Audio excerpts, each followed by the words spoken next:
Everybody, great to see so many people here for the last plenary session of the day. It's going to be an exciting one. The panel's geared up to make sure that this is entertaining as well as informative as well. The panel, Tech and Innovation and the Role it can play in driving prosperity across the region. I'm Paul Guerra and I'm the Chief Executive of the Victorian Chamber of Commerce and Industry. We're one of the largest business organisations in the state of Victoria in Australia. It's been humbling to spend so much time through last night and today again with so many senior people collaborating, exchanging ideas, but importantly networking and learning from each other as well. Today's panellists are going to be no different to that as well. There's some wonderful experience on it.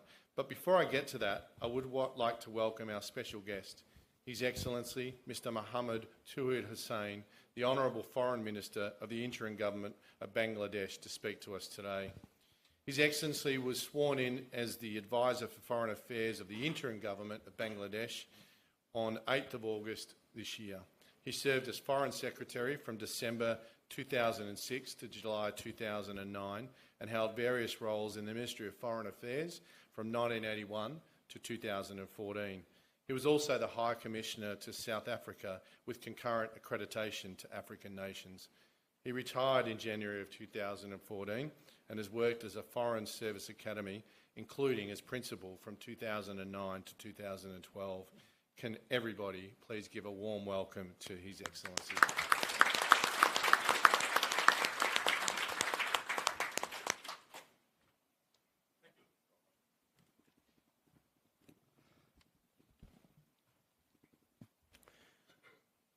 Esteemed moderator, distinguished panelists, a very good afternoon to you all. I want to thank the Commonwealth Business Forum for inviting me to say a few words before the Tech and Innovation panel discussion. Indeed, Tech and Innovation would not only define the future of business, with science and technological breakthroughs such as generative AI, robotics and automation, quantum or Web 3 technologies, but also create transformative opportunities for our common people, bridging the digital divide and in achieving our intra-Commonwealth trade targets of $2 trillion by 2030. As our leaders congregate in the Blue Pacific Samoa Chogum to celebrate the 75th anniversary of the Commonwealth, it is imperative that tech and innovation remain the key driving force behind transforming our modern Commonwealth as a major force for good towards one resilient common future for all. Ladies and gentlemen, as Commonwealth's business-to-business connectivity lead country, Bangladesh has been a staunch advocate for a tech-driven, low-carbon business recovery model in a world burdened with the climate crisis, conflicts, and disruptions in global supply chains, etc. We have been a major proponent of the intra-Commonwealth digital marketplace and access to finance for green investments into the LDCs, SIDS, small states, and climate vulnerable countries. Working closely with the Commonwealth Digital Connectivity Cluster and the CWEIC, Bangladesh is currently volunteering as the champion country for artificial intelligence in the Commonwealth and in partnership with the Commonwealth Secretariat, preparing to launch the first Commonwealth Smart Innovation Hub in Dhaka. Bangladesh is also actively engaged in the Commonwealth Artificial Intelligence Consortium, CAIC, working groups, particularly the one on domestic AI capacity building for AI-supported entrepreneurship. Back home, we have formulated our National AI Policy 2024 to address the social, legal, and ethical issues associated with generative AI and equip our young people with the necessary AI skills for startup businesses. Whether it's leveraging AI, fintech, e-commerce, big data, or blockchain technology in Bangladesh, it is our young entrepreneurs and freelance IT professionals who are at the forefront of our tech and innovative story, driving growth and competitiveness in their respective industries, including our globally acclaimed sustainable apparel and pharmaceutical industry. You've all witnessed that technology and social media platforms played a significant role during the historical July-August mass uprising in our country, led by our heroic students, which transformed rapidly into a nationwide revolutionary movement to establish a rule-based, just, fair, and inclusive society. Today's Bangladesh, led by more than 70 million promising young people, is a fast transforming digital economy with a consumer market of 170 million, with 100% mobile phones and 67% internet penetration. We have, to our credit, the second largest pool of globally registered online freelancers, more than 700,000 young, innovative, English-speaking and tech-savvy digital wagers, exporting a wide range of digital products and services to more than 35 countries of the world. The services which we once thought impossible for Bangladesh are now delivered at our doorsteps by vibrant Bangladeshi startups, including digital platforms for ride-sharing and ride-hiring, food and grocery delivery services, digital education and healthcare services, ticket booking, mass transit, agrotech, digital solution to solar energy system, and supply chain management in the fashion industry. All of these are now our everyday IT stories.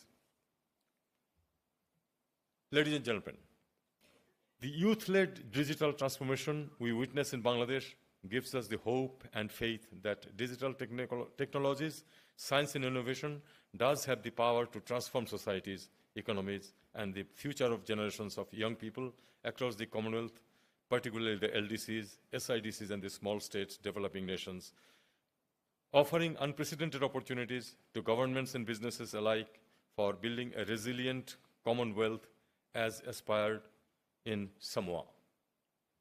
A Commonwealth that would overcome the widening digital divide, disproportionately impacting our young people and businesses, so that our young people can continue to make their mark and propel industries forward, so that the benefits of tech innovation, greener businesses, and greener planet can be leveraged by all. In the words of our Nobel laureate, head of government, Dr. Muhammad Yunus, it is possible to create a world of these zeros, of 3 zeros, a new economics of zero poverty, zero unemployment, and zero net carbon emission. And I conclude with a quote from His Majesty at the 2024 Commonwealth Day service. He said, "The Commonwealth, above all, retains a particular focus on our young people, who make up 2/3 of the entire Commonwealth population. Their energy is transforming approaches to development, technology, and preserving and restoring nature, and safeguarding our common future." I thank you all.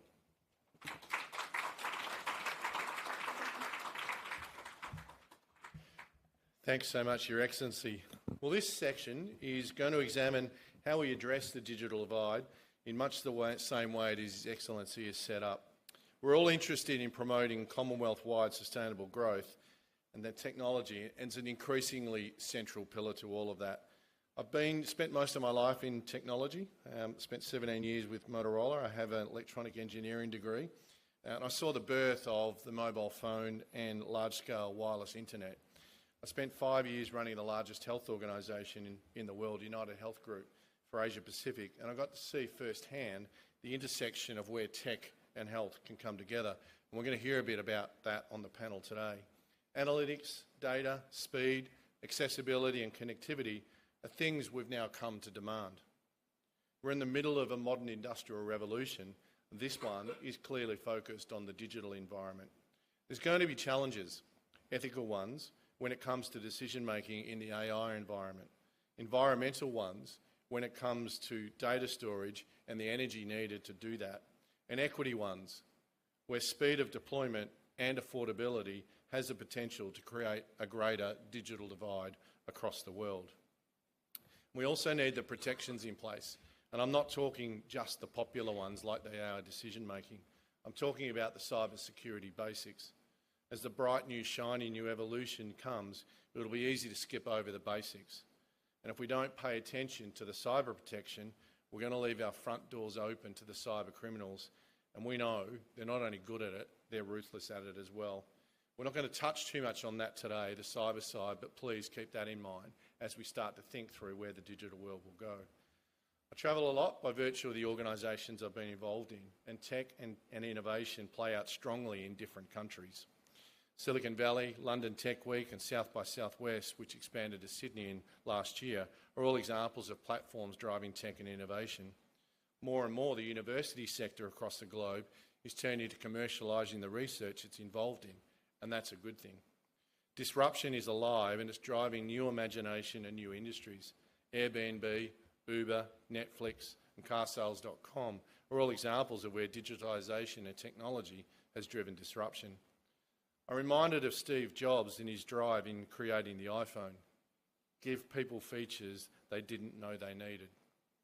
Clever, but perhaps that's the essence of innovation. Proudly, we can look within the Commonwealth to see nations pioneering several groundbreaking tech advancements. One of the most famous examples is Shopify, which we heard about on an earlier panel, was started in Canada when co-founder Tobias Lucht was unhappy with the e-commerce solutions available to sell his snowboarding equipment. So he built his own platform, and less than 20 years later, Shopify is worth more than $100 billion. Other examples highlight that we are not bound by geography, demography or economy when it comes to ambition and innovation. Last year, the World Economic Forum called Africa the world leader in digital and mobile banking. Commonwealth countries like Kenya and Nigeria have pioneered fintech innovations with mobile money services like M-Pesa helping millions of Africans gain access to finance where traditional banking networks don't reach. In Uganda, agri-tech innovation, Easy Agric app helps farmers access real-time market prices, weather forecasts and agricultural advice, improving productivity and, of course, income. And at COP28 last year, we saw Caribbean Climate Smart Accelerator launch the Climate Smart Map, an interactive platform with climate action data from over 26 countries to build climate resilience and promote sustainable development. Back home in Melbourne, we're well advanced in areas like mRNA innovation hubs and also through our Cremorne digital platform, which tries to mirror what Silicon Valley is doing. They're just some of the examples of the incredible innovations and innovations out there, but the list is endless. And we just now need to focus on making these advancements more accessible and more beneficial to broader populations. And that's why it's so important to have events like this to bring together the leading minds in the industry, together with key business and public sector leaders to help foster solutions and partnerships to overcome the challenges both at home and regionally. We don't want to see the digital divide occurring larger than what it is across countries. Without knowing it, we've all become knowingly technology converts. But as leaders, we must pay active attention to where the paths go next and what it means we need to learn to love technology. By the end of today's session, you'll realise you don't have to be a technology nerd to love technology and innovation. In fact, most of you already technology without knowing it. But to help us do that a bit more, I'm looking forward to our panel and exploring the crucial topic for all of our futures with our truly expert panel. The resumes are too expensive to read out in full, so what I'm going to do is introduce each of our panellists one by one, and they're going to give us a quick introduction of who they are. At the same time, they're going to answer the first question, which is, as technology evolves rapidly, what are the most significant digital transformation trends they see impacting businesses and economies across the Commonwealth through their lens? So the first is, please put your hands together for Mia Garlick, who's the Regional Director of Policy Pacific Meta. Welcome to you, Mia. Next to her, we have Asif Chowdhury, who's a consultant robotic cancer surgeon at the Royal Marsden Trust. Put your hands together, please. Michelle Curry is the CEO of TOCA Global. Please put your hands together, Michelle. And Blair Turnbull is the CEO of Tower. Welcome, Blair. He's got his own fan club here with a woohoo. And finally, Doug Creevy, who's the technical consultant of PCL Consultants. Put your hands together for Doug. So with that, Mia, as technology evolves rapidly, what are the most significant digital transformation trends you see impacting business and economies across the Commonwealth? Thanks so much, and thanks for the opportunity to be here. It's great to see so many different parts of industry coming together to talk about tech and innovation. And I think at Meta, we see three key trends that have really changed up how people are engaging in economic activity online. So the first is a massive shift to short-form video. It's really sort of the way in which people are both entertaining themselves but increasingly sharing their stories. We've also seen a massive growth in the rise of small group sharing and messaging, particularly consumer to business messaging, to just drive efficiencies in e-commerce. And obviously, I think we'll probably talk a lot on the panel about AI, so I won't delve into that now. But I guess the main thing about technology, just to build on the Samoan Prime Minister's comments this morning, she was talking about how it is challenging for small island nations when they're so far away from sort of the hubs of economic growth. But technology is a great equaliser, and it really democratises e-commerce. And I think we really saw that on our platforms in particular during the COVID lockdowns, when obviously it was really hard to travel around the region, and we saw some tremendous resiliency and entrepreneurship by local community groups and business owners here in the Pacific region. So there was a really great Facebook group called Barter Better Fiji, where people were able to sort of engage in traditional bartering practices to trade items that they needed at a time when things were really scarce and you weren't getting that sort of tourism dollar injection. We've had a great partnership with the Solomon Islands Chamber of Commerce as well, and seen some great examples of people, using Facebook pages to say when they'll be driving around to sell their soaps around the islands and getting customers as they get there. But I think, for businesses and economies across the Commonwealth, it really is just understanding those trends and making sure you're leveraging them to communicate with customers, because you can connect with people across town, across your country, or across the world.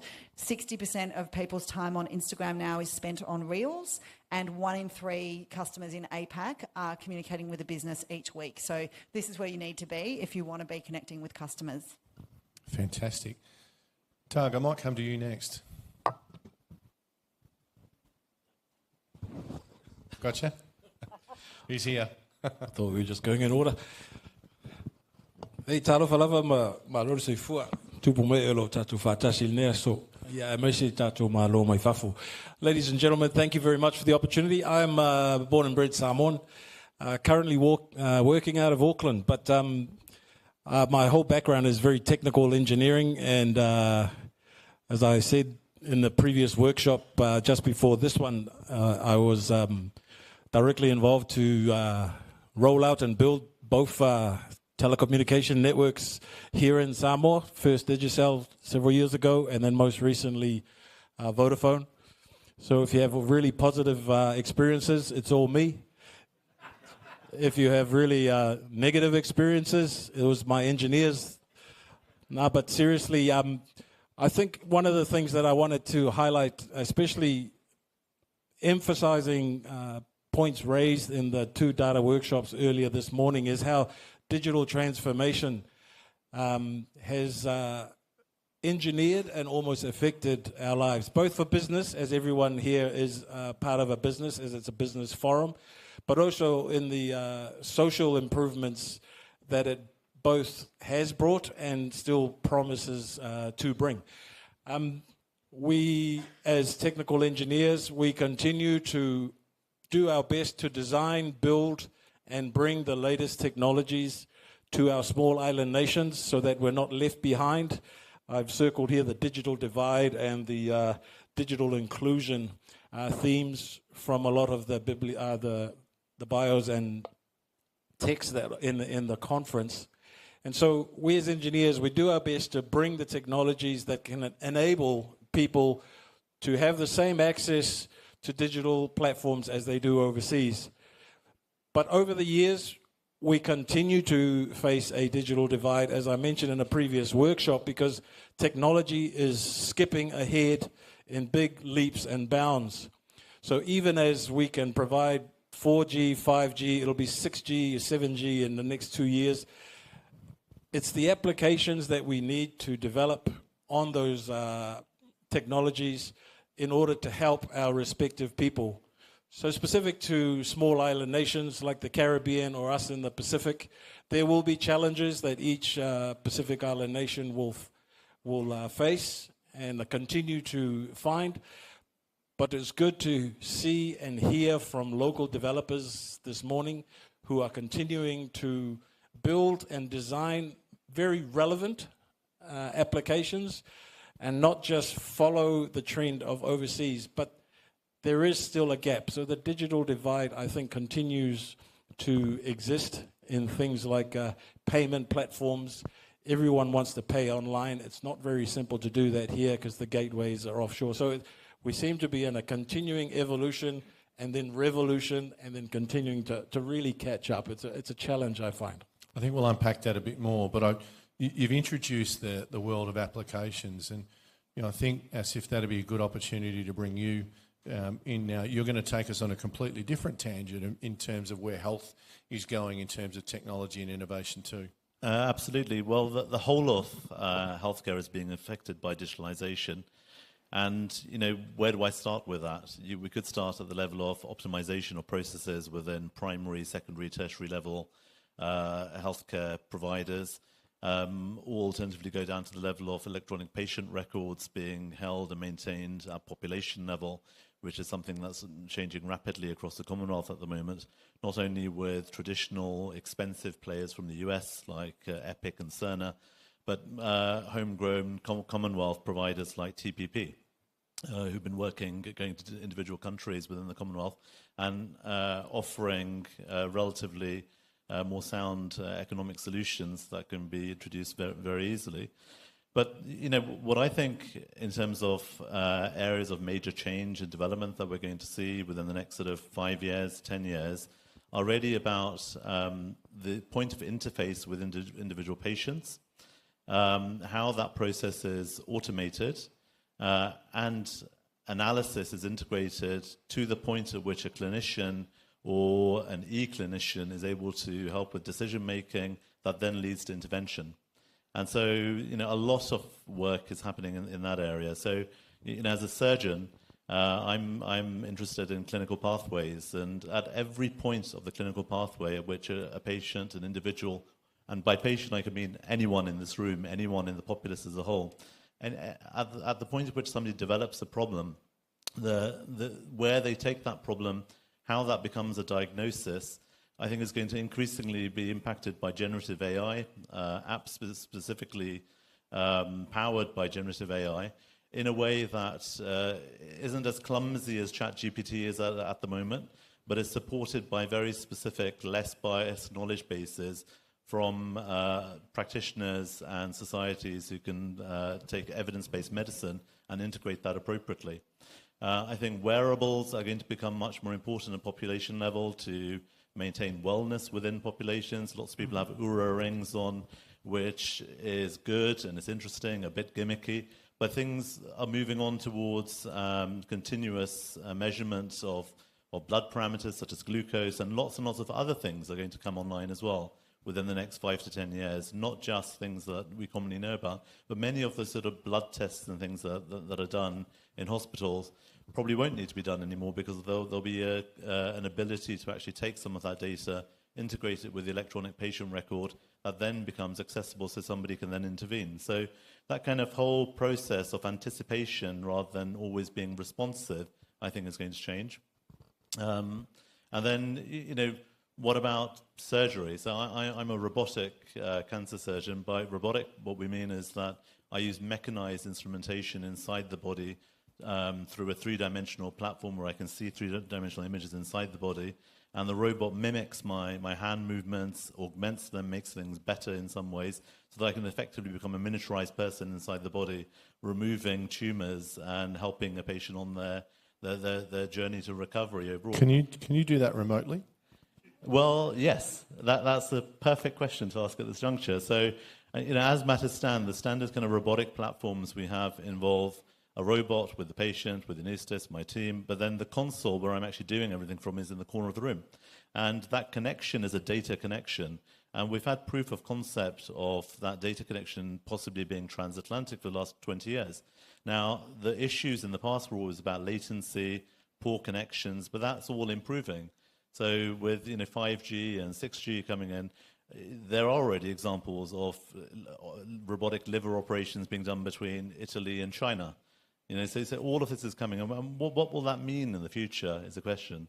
And, what I think that's going to mean is that island nations won't depend on just their own cadre of individual practitioners, surgeons, physicians, but that sort of teleconnectivity in a simple Zoom-type fashion that we're already aware of is going to translate into direct intervention to some degree as well. We'll jump into that a bit later on, but I do want to explore the next intersection. And Michelle, I'll get you to pick it up in terms of what you're seeing, the interaction between digital and business transformation at the same time. Thank you, Paul. My company developed a solution for micro, small and medium-sized enterprises in developing nations who were non-digitised. And they had basically a very unproductive base of operations, high cost of doing business, and an inability to play in not only true local commerce and trade, unless it was cash-based and unless it was face-to-face, but obviously grow into, through those constraints, grow into being able to operate in global trade paradigms.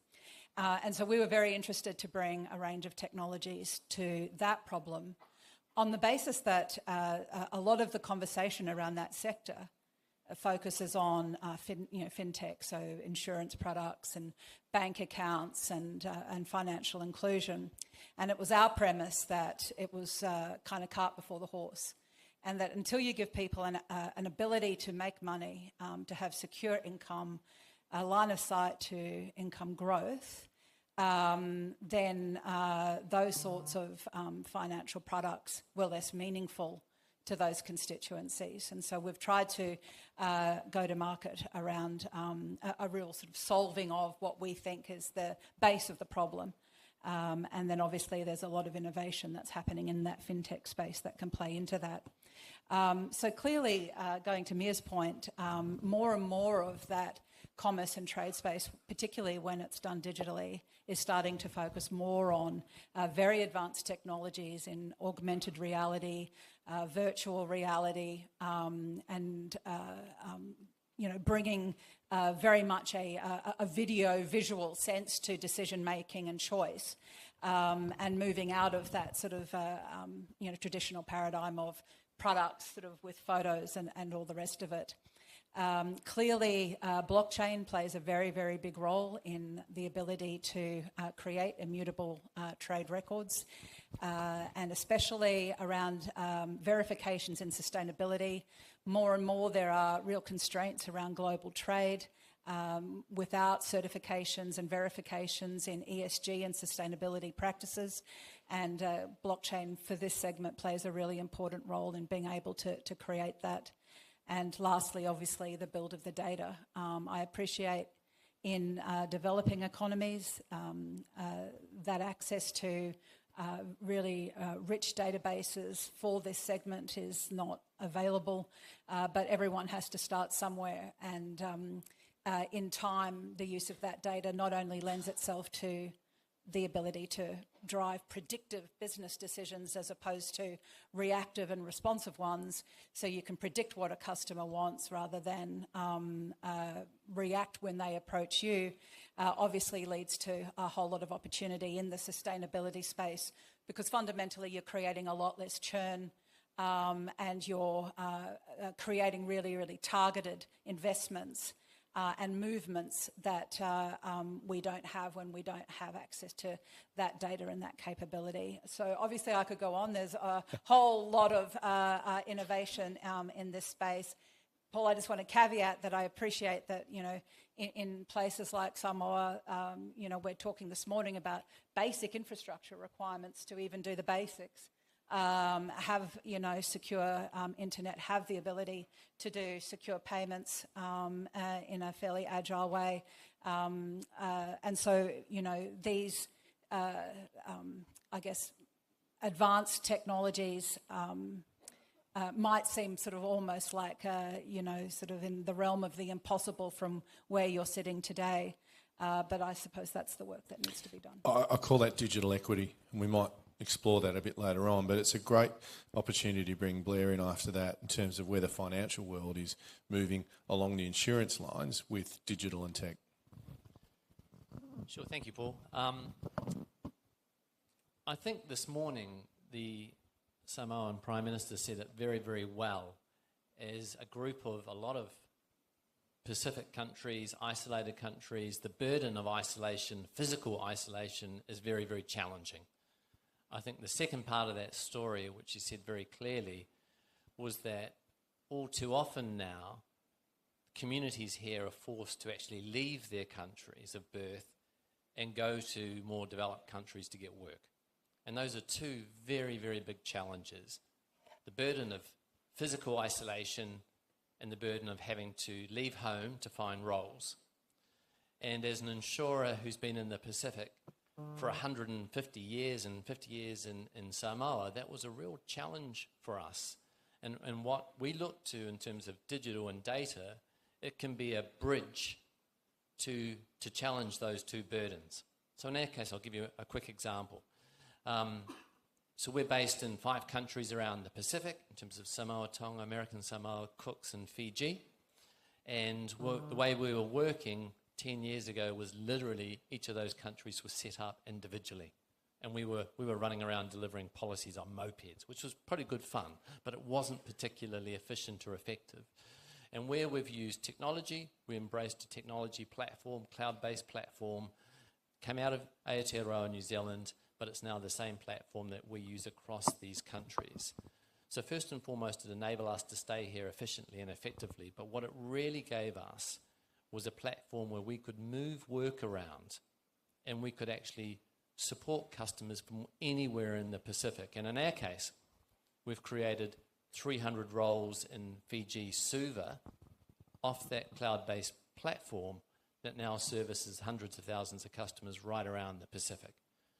Which comes to the second point, through technology, you've got the bridge. You can be anywhere in the world, but the key one is now it's creating jobs for communities where those people would typically have to leave town to have an opportunity for a really good career. And in our case, 100% of all of our leaders and all of our staff are local people. And we have scholarships with the Pacific University, et cetera, to get in there and help support their education and then give them roles when they come out of the universities, which is really, really exciting. It's been done in partnership, in the case of Fiji, done in partnership with the government, the governor, as well as local businesses and communities. And, you know, it's been one of those examples. You can tell people a story about digital and data, but it's much, much easier to show them a postcard because then you see the full picture. And so this year alone, we've had the likes of the Prime Minister of New Zealand, we've had the Deputy Prime Minister of Fiji bringing in communities, business communities, to see it in action. And from that, we can now point to examples of where other operational centres have been set up because they can see the way. They can see the way. And I think that's a big part of what digital and data can bring. Again, it can be the bridge to bring physically isolated communities and countries together, and 2, it can help provide communities with career opportunities which then build back into those communities and provide a brighter future. I think that's the optimism in this conversation is the power of what it can do. Doug, I want to come to you in terms of what's required from both critical digital and data resilience to assist further the small nation countries. Thank you for that. I mentioned in the previous round table, I think I'm an advocate of the protection of data because it has become a critical and absolutely important part of any business. And when I say business, that also speaks to government. I know from my experiences working not only in Samoa, but quite a few of the Pacific Islands building mobile networks, small businesses especially, you might have a server in the corner of your office and you just got to make sure someone backs up the data and maybe takes it home, hopefully. But if your building burns down, your data's gone. So what's the resilience there? You know, if there's an earthquake or a flood at your office, your servers are inaccessible. What happens there? right up to government level.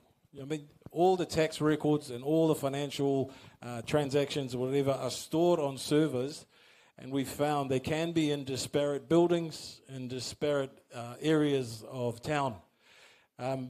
But government did have a small, what we called a business,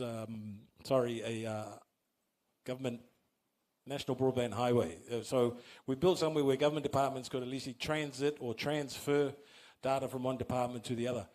But at the end of the day, we need to probably upgrade that and take it to the next level, because the importance and critical importance of data today is of paramount importance. The other thing, and I'd like to bring in, climate change, which is a recurring theme in all of the international conferences. We've had Category 5 typhoons in the Pacific just in the last 3 years. And then for our friends in the Caribbean, we've had 2 monstrous hurricanes just within the last 2 months. So if all of your data is sitting in your server or even on your particular island, and if you get flattened, what are the chances that you can get your business or your government department or your tax department back up and running within 24 hours so that everyone can be back in business? We've experienced that here. Earthquakes are now of a recurring frequency that's not really been seen. We had a tsunami here after a big earthquake that wiped out quite a large number of people, unfortunately. They were on the south side of the island, so it wasn't your north side where all the business district is. But had it been, were we prepared? I guess these are the questions we have to ask ourselves. And we mentioned this morning in another roundtable was sovereign data. Government's data is so important that if you choose to back it up overseas, you've got to be part of an agreement between that country to say, may I store my data in your country and I'll store your data in my country. We utilize all the highest level of cybersecurity, physical security, SpaceX security to be able to safeguard. But at least if one nation gets wiped out because of the increased frequency and magnitude of these natural disasters, my friend here from insurance will probably testify to all the claims that come in after all those natural disasters. Let's be in a situation where you can be able to readily and quickly grasp your data. We're all connected by submarine cables now, and actually be able to track it back and set up your whole business in a building 10 blocks away because your building has fallen down because of this natural disaster. It's something real. It's something that's actually happening overseas. And it was brought up this morning, and someone mentioned, power is such a big part of data centers. The engineer in me can agree, but it can also disagree that technology these days, we can find ways to be able to curb that. And I've visited some data centers in New Zealand, and they are being innovative, as is part of this discussion. Innovation to be able to find efficient ways to curb that power question. There's a lot of different avenues available. Plus, the data center to house all of Samoa's data is not going to require a data center the size of this room, because the storage capacity of computers these days is huge. You can put it all into that corner over there. There's a whole piece of trust in there as well. As yes, you start to absolutely. deal with other countries. That trust part is very, very crucial, because hence the sovereign agreement between governments. But for you as a private businessman or business person, do I trust that my data is going to be safe in your data center so that I may quickly download it? The interesting thing about talking to data centers in Auckland that I visited recently was their customer base is no typical type of business. Everybody is in there. All the ISPs, all the different types of government departments, they're all in there. And in Auckland, there's 3 or 4 or 5 different data centers or different service providers, and everybody is putting their data as a backup, even not only in Auckland, but put some in Wellington, because different parts of the country are on earthquake faults, Doug. and you never know where it could be. Doug, I might move on away from the data centres. I might bring Mia in now and talk about the platform that you've got and how it can empower businesses in this part of the world to actually trade on the global scale as well. Yeah, I mean, I think there's sort of two parts of it. I think obviously investment in infrastructure and investment in data centre capacity is really important, because the more efficiently that can get done and the more environmentally friendly that can be, obviously that benefits the entire region. And I mentioned some of the amazing stories of resiliency that we did see here in the Pacific. We also have digital skills training that we run across a number of different Commonwealth countries. It's the Meta Boost program, and we've trained thousands of different business owners in Singapore, Pakistan, Australia, New Zealand, and also partnered with the Solomon Islands Chamber of Commerce here in the Pacific region.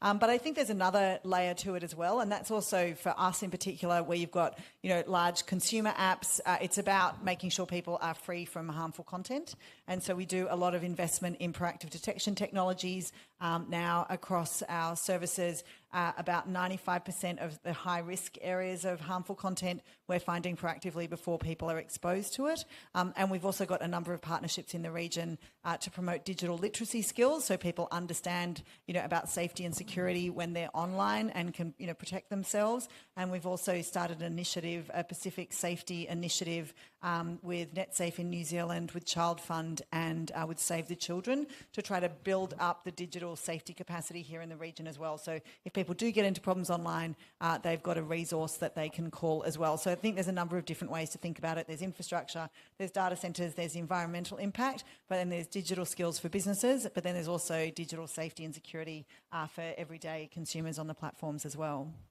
Michelle, to bring this together, it sounds easy in theory. How do you advise companies as they're thinking about it what to do? Well, I mean, do you mind if I just add something to the previous comments? I mean, I think that one thing we do need to think about is data ownership, because the idea that I pay for subscriptions or use platforms where those companies monetize my data that I don't have access to, and what the power of me having access to that data might do in terms of decisions that I want to make about future investments, or certainly when it comes to the e-commerce space, about how I run my business and where I make investments and things like that. So coming back to your question, I think that cloud computing and edge computing and all of that big stuff that has been available to us now provides highly protected, generally highly protected access to data services where we don't need to replicate it. I think that the issue that we face is that every country is replicating their own solution, copying other solutions. The private sector is replicating, solutions, and so what we're doing is we're creating this sort of massive technical debt, where we're actually building in a lot of investment that is actually duplicated. And I think that where we need to go is to, collaborate and find commonality and reuse those data assets. Because we have a technical grave that is growing. And that technical grave, not only has cost a lot of money that could have otherwise been used, but it also, in its production and its development and its use before it's decommissioned, uses a lot of our natural resources, consumes a lot of energy. We talk about climate change while we engage in behaviours that go against that very ethos and make investments in technologies that actually damage the planet. And so I just think that when we advise companies, I suppose it's more around, what is their strategy? Where should they invest to close gaps? But where should they look in terms of their due diligence around other solutions that are entirely reusable if we just changed our competitive mindset. Asif, we talk about thriving innovation ecosystems. It needs more than just technology. It needs both collaboration and strategic investment. Through your lens, tell us a bit more about what you're seeing being required to really get that whole component up and working. Look, there's a lot of technology in the world that's highly developed and available. But we live in a world at the moment in which 5 billion people don't have access to safe surgery. And as a result of that, 17 million people die every year as excess deaths, more than TB, malaria, COVID, and HIV put together, compared to 13.8 million from COVID previously. Now, there's a gap. There's a gap that needs to be dealt with, and for thriving digital technology integration, there has to be a constant interplay between academic and health partnership, together with the appropriate sort of policy and strategic drive by whichever local governmental entity exists, engaging together with not only public bodies, but also private bodies for financing. So that kind of interplay between private credit and equity, together with whatever can be provided within a governmental socialized healthcare model, that interplay is, I think, is at the center and the core for any ecosystem development.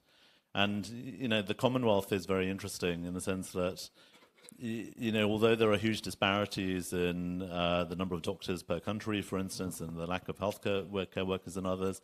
So, for instance, 3.5 doctors per 1,000 population in the UK, Canada, Australia, or thereabouts, compared to 0.4 in rural Nigeria, 0.01 so the other way, 0.4 in urban, 0.01 in rural Nigeria. We do have a situation in which we do have a young population, a Gen Z, digital savvy, mobile phone owning population who was born into that. And if you look at the whole of the population of the Commonwealth, we talk about 2.8 billion. 1.9 billion of those people are in the Indian subcontinent. And if you look at India, India has a digital economy of 250 billion in total, of which a significant portion is also a digital health economy. And Pakistan, Bangladesh also has been mentioned previously as well. And all of that is going to expand. And the question is, how do we integrate the best of what comes out from some of the best universities in the world within the Commonwealth? The top 27 universities QS ranked in the world are within the Commonwealth. And if you look at the top 300, you get about 24% overall. So there are great minds. There are great digital health accelerators. There's a great deal of energy and opportunity for Commonwealth to Commonwealth integration and new opportunities to be present, to be utilised. But for that to work effectively, I think that there does need to be alignment at a policy level, alignment at a regulatory level as well, together with the end users as stakeholders, and an understanding of local cultural aspects too. Great. Do you see, looking out, do you see a future where there is more health collaboration across the Commonwealth countries and therefore, as you talked about earlier, being able to do remote diagnosis or remote operation? Do you see that near term? Do you see that medium term or longer term? I see that in the near future, actually. I think that there's going to be a growing integration of transnational medical input and exchange. So, just as at an individual level, I support multidisciplinary care in Saudi Arabia, Kuwait, Qatar. I have individuals who reach out to me from China, and there are already mechanisms for that to work. I think within the Commonwealth, there's an advantage in that many of the healthcare models, the skeleton of those models is certainly based on the old British system. So there is an interoperability, certainly at a regulatory level as well, which is going to be easier to navigate compared to some other jurisdictions in the world. So I think as more of us feel as if, when we use a meta product, for instance, it doesn't really matter whether the ownership is or the extent to which we feel integrated with other people using that from anywhere in the world. And that's essentially the same in healthcare as well. That's an exciting future, particularly for the small island nations as well, in terms of having resource of your level available to help. I think what I would say is it goes both ways. So I had an interesting conversation with somebody today from Samoa who told me that there are 2 medical schools. There is a hospital which has the standard sort of general hospital type abilities, but there is a constant brain drain of people moving to New Zealand and Australia. And I think having that global interconnectedness will give opportunities to practitioners from here to actually, essentially sell their time or engage with the global economy in health. Blair, we're starting to see the seeds of where technology and data can build the economic resilience. How does the insurers play a role in that? Yeah, sure. Data and resilience. And maybe first, I'm assuming there's lots of people in the room who are from a SID. So small developing country. If you are, you'll probably realise that only about 1 in every 10 of your homes, at best, have insurance. And what does that mean? If you're sitting here with a country hat on, that means that the governments then have to pay the cost of one of these hurricanes, cyclones, droughts coming through.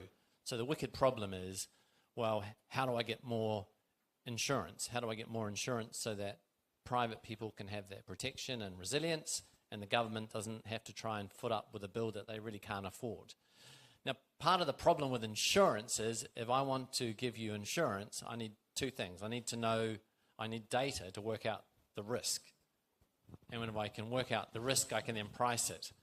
If I don't have data, I'm just going to throw everything into the kitchen sink there and just come up with a horrendous price and then probably say I don't want to do that anyway because the risk is just too great. So the critical, opportunity here is to solve the wicked problem of data. If I can have the data and I can understand better where the cyclones are coming, stay out of their way, and I can manage that, I can then have insurance in these communities and for businesses. And therein lies the conundrum. If I don't have the data, I then can't get the risk in place, and then the burden comes back on the governments and communities. I think it also highlights that,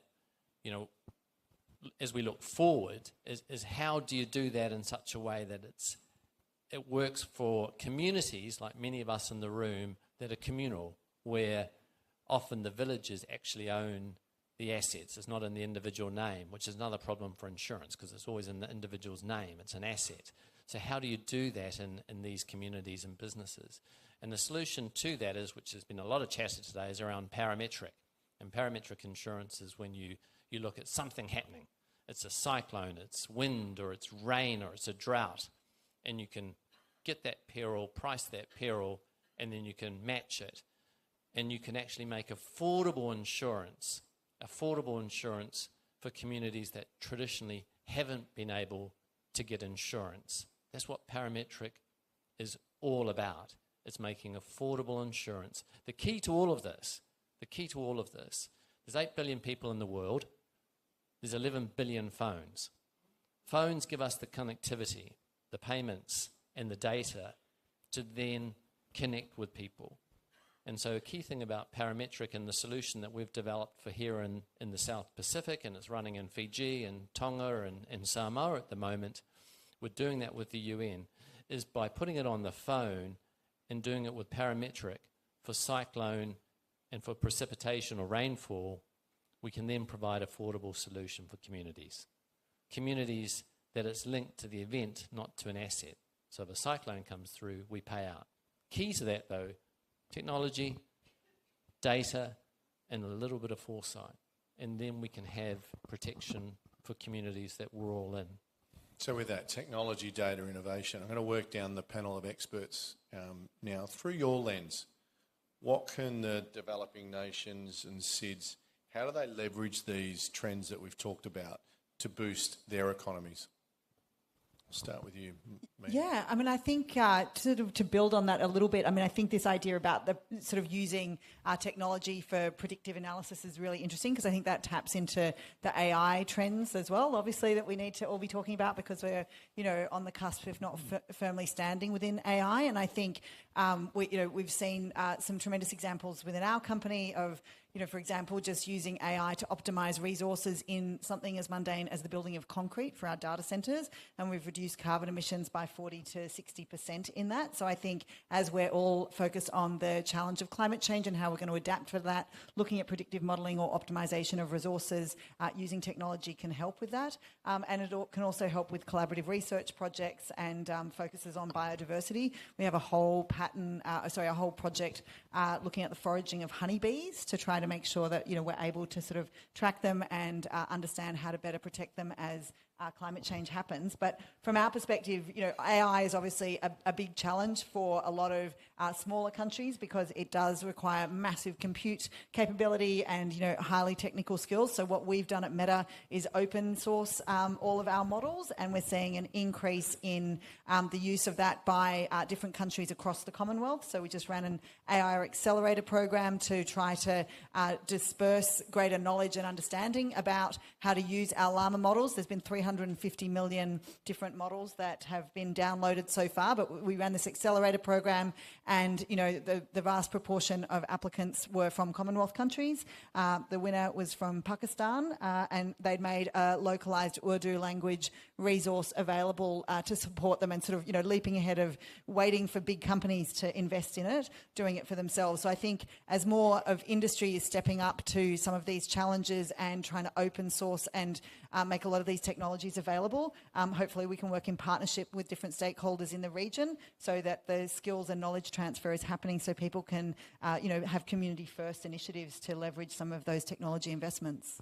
Fabulous. Asif. I think from an economic perspective, maintaining wellness and not having a sick population is essential. So anything that can be done to optimise that within the small island nations is vital. And if anything within the broader Commonwealth can be used from a digital perspective to aid that process, I think that's a double win. Thinking more broadly in terms of artificial intelligence, one of the major issues in health and predictive modelling is bias, and bias based on very specific types of populations, so Western Caucasian population versus everybody else, and having that sort of diversity in your core data for any predictive models to learn from is really important. So having a Pacific population integrated to larger data sets is very important. I have a specific interest in visual AI, machine vision, interoperatively, but then also for lesions that patients can use on apps and so on directly. Interoperatively, but then also for lesions that patients can use on apps and so on directly. And again, having people from multiple ethnicities and also genomic types is important for this whole process. Michelle. So 98% plus of all businesses in the world are categorised as micro, small and medium, and this is the segment for which we've got the least amount of data globally. And so the implications for this community is obviously already they're excluded from the opportunities of advanced technologies like artificial intelligence, machine learning and a whole raft of other capabilities that now exist. But also it means that a lot of the products that are pitched at them are not suited to them, and also they, perhaps at times, disenfranchise them. They have really negative implications. Without wanting to get political, look at the whole micro-lending space and some of the devastating consequences of that. And the reason that micro-lending is so common is because we don't have data about the income patterns of most of these people. And so we've got no way to, like in insurance, be able to pitch products at them that are loans that they can afford. For example, talking about the intersection of data and resiliency, looking at it from the perspective of resilient microeconomics of the household And when 98% of all businesses in every economy in the world are micro, small and medium, it actually does roll up to some really massive macroeconomic impacts globally. I think that's my point, Play. Yeah, I think it's a really brilliant point, and I can maybe just build on that. We're all, with small developing countries, you hear about from panels, lovely panels like this, about all this great technology happening all around the places, and it's all going wonderful. And then you go back home and you go, why don't I have this? And I think this is the problem of how do you move forward? And I think Henk did it really, really well today when he talks about how he's created a real movement in Hawaii. And as part of that, he's inviting countries to come in and see it. And in the same way, we've created a leading technology-enabled operational centre in Fiji, in Suva, with 300 staff that is answering over 60% of all of our calls in New Zealand, and much more efficiently and effectively with really caring staff. Getting businesses to come in and see that rather than having to try and home grow it in their developing country, I think is a real game changer. And I think this is the key. Digital and data thrives on commonality. Facebook is not different in every country around the world. It's the same. And I think part of the burden is in developing countries is you see these great opportunities and then you try to build it from within. And I guess what panels like this are saying, come and see it. I hear every day, it frustrates me when I come to our Pacific countries. We've operated for 150 years, and I see countries sponsoring the bus shelter and the rubbish bin and a park, and yet they don't have the digital and data infrastructure that gives them jobs and enables them to build back better homes when cyclones inevitably do come through. So I think we've got to pause and say, where can we find these really good centres of excellence that are enabled through technology and data? When can we really leverage them? Can we pass over that IP literally for free to help those developing countries? Because, the part of the theme here was we're better together. We really are. There is no goodness that comes out of the fact that more people in the South Pacific live outside the South Pacific than within it. That's not a good stat. And there's got to be a way to break that cycle. And Doug, no doubt you've got some thoughts. Yeah, I guess I still speak from the technical front firstly, but then also as a Samoan from the small island developing state perspective.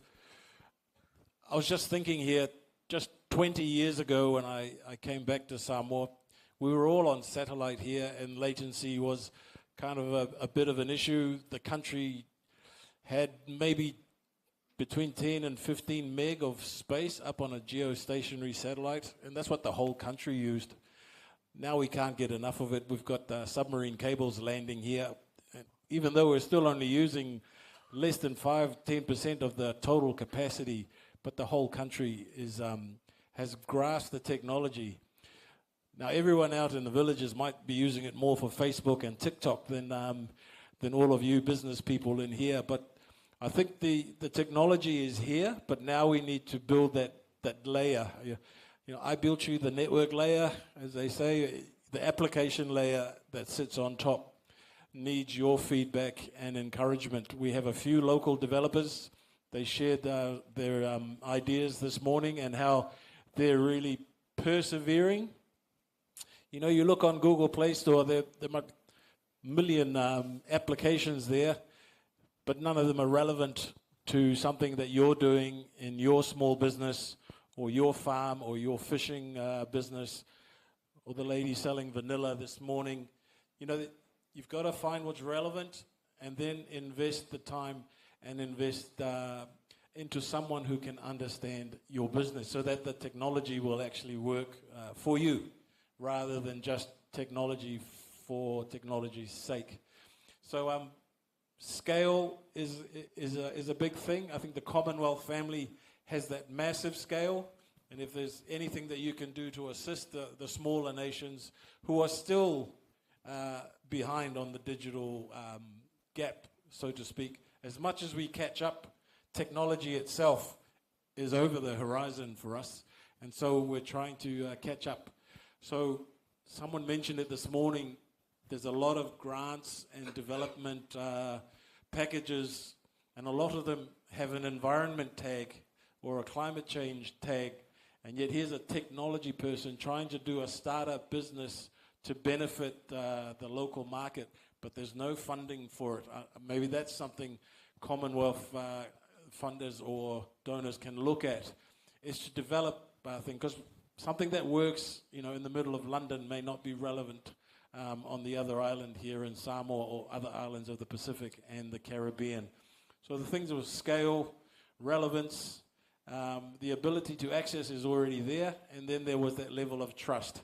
Can something that you bring in from overseas, are you going to trust that it's going to work in your environment, and are you going to trust that it's going to take some of your personal or business information into their database in order to generate a solution for you? Is your data safe? So all those questions are something we as business people continue to ask. So technology in all of its grand and useful aspects, people still need to be able to protect themselves legally, technically, even socially, to be able to make sure that technology is used properly and more effectively for their futures. Mayor, just building on that, do we need standards to ensure these roll out quicker? I think there's different layers of standards, right? So there's the technical infrastructure standards layers, and so I think, that's clearly, you need that 100%, otherwise the widgets don't work.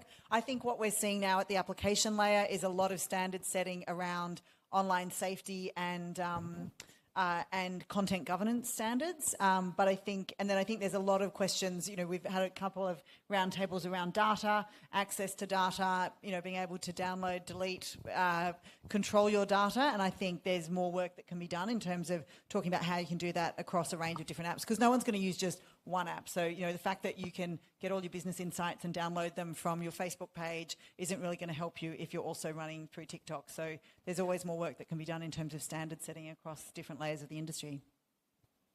Anyone else want to chime in on the standards? I think it came up in a roundtable today, because we could say the Commonwealth defined standards for the Commonwealth nations, but I think technology these days, it's a global thing, so you can adhere to the standards as best as you can. Technically, you have to adhere, otherwise, as you say, one box won't talk to the other box. But as you go into the application layer and you go up, and then you add your personal and then the coat of paint on the front, but it needs to be done maybe in an ethical way, so that you're actually doing it to deliver the best good to your client or to your customer. And not you want to feel comfortable that there's nothing untoward being done to your data, and you want to feel that level of comfort. And I know islanders in the Pacific or Caribbean or wherever are always anxious about someone else taking their information away from them, as is any part of the world maybe. That trust piece again. I want to bring the panel to a close, but I do want to give the experts a minute each to sort of sum up technology, innovation. Where do you see it evolving over the next, say, decade, and what's your wish for all of that as part of it, and perhaps some advice to the nations and the businesses that operate in this part of the world as well? Nassif, I might start with you yourself. I'm optimistic. I think there's going to be an increasing democratization of expert proficiency and availability of healthcare over a broader area, less restricted by geography.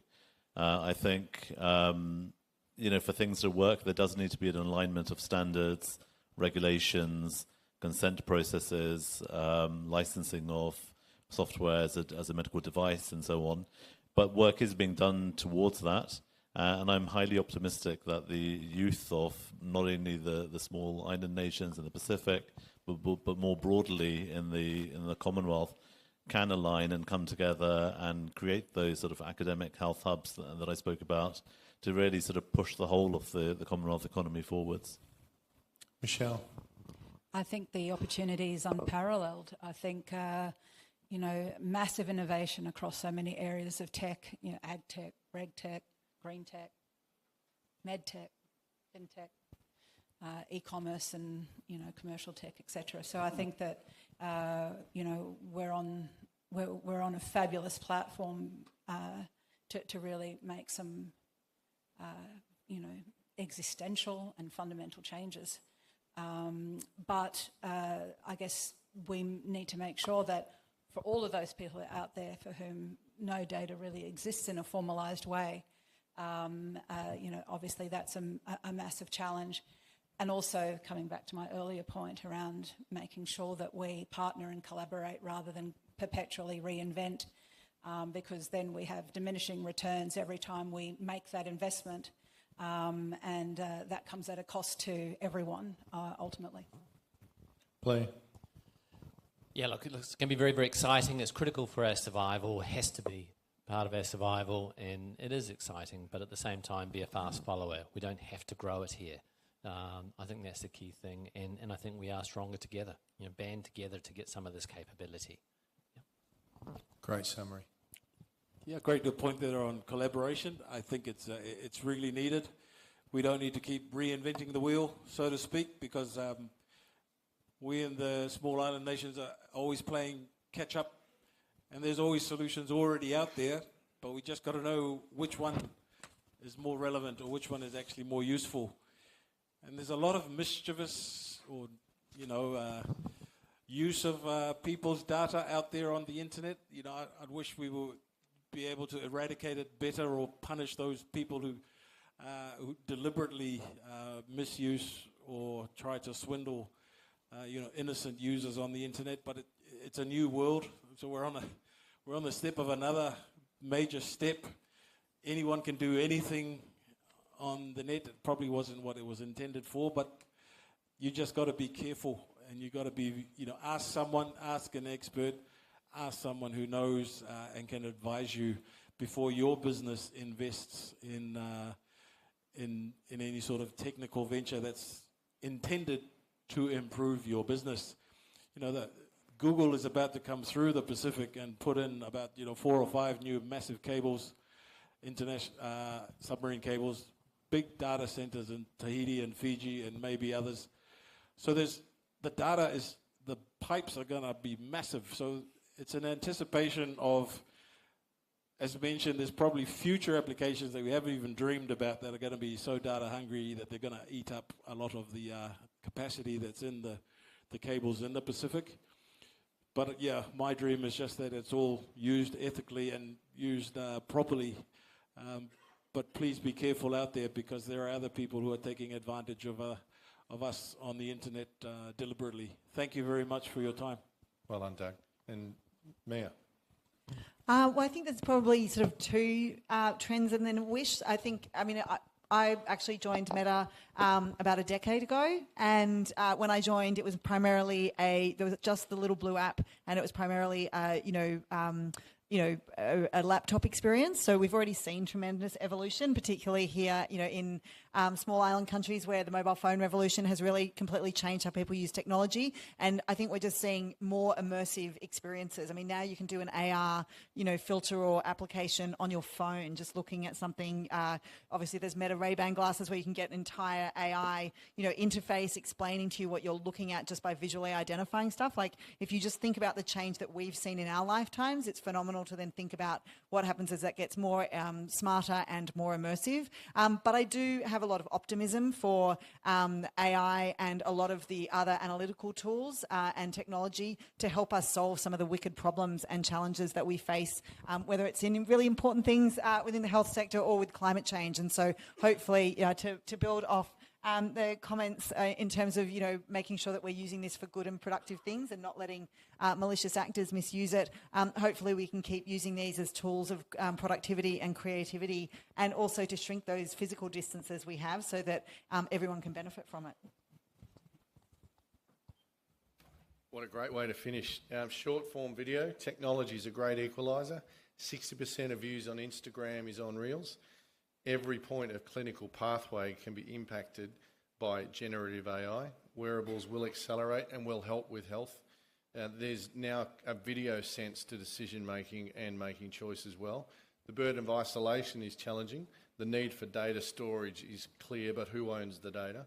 The interplay between private equity and government is there for business development, is key to business development. How do we integrate the best research across the Commonwealth for better integration as well? Where do we go with predictive technology? Using AI is starting now to come in for everyday needs. We heard about the case study where we're using it to work out what concrete we need as well. We need development of standards and trusts, increasing democratisation of experts. There's a real optimism around that the youth will come through here and take us forward as well. The role of tech has a fabulous future. No data exists in a formalised way, which was a really interesting insight to the chat today. The advice is to partner and collaborate. It's certainly exciting, but perhaps be a fast follower rather than be at the bleeding edge. What an insightful panel, what a wonderful conversation, and I would invite you to put your hands together for the experts that we have up here. I've got no doubt to truly maximise opportunities, we need strong collaboration between the private and the public sector, and we need to grow and maintain the strong relationships. I hope the panel today has gone some way to spurring this action and the realisation that unity leads to improved outcomes for all. We do this a lot at the Victorian Chamber, and in fact next year in September we're bringing the World Chambers together in Melbourne for a conversation not unlike this as well. We'd love you to be a part of it, September 2 to 4 in Victoria. We are really clear on our theme, business, chambers, government, partners for prosperity. It certainly includes the Commonwealth, but goes beyond the Commonwealth as well. It'd be great to have you there. To Michelle, Mia, Blair, Asif and Doug, well done again, thank you, and another round of applause.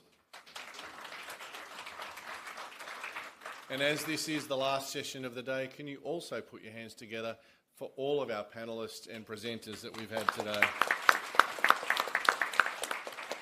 It has been a truly memorable day. It's a long day, but there's still so many of us left in the room, and I know there's some breakout sessions occurring at the same time. But on to the festivities tonight. There will be the Fia reception, and it is open to all delegates. Make sure you check with your transport how you actually get there, and there'll be return transport there as well. But if you need details, find a member of the CWEIC team, and they'll be sure to help you out. So with that, thank you for a wonderful day, and let's make sure tonight is even better as well. Thanks.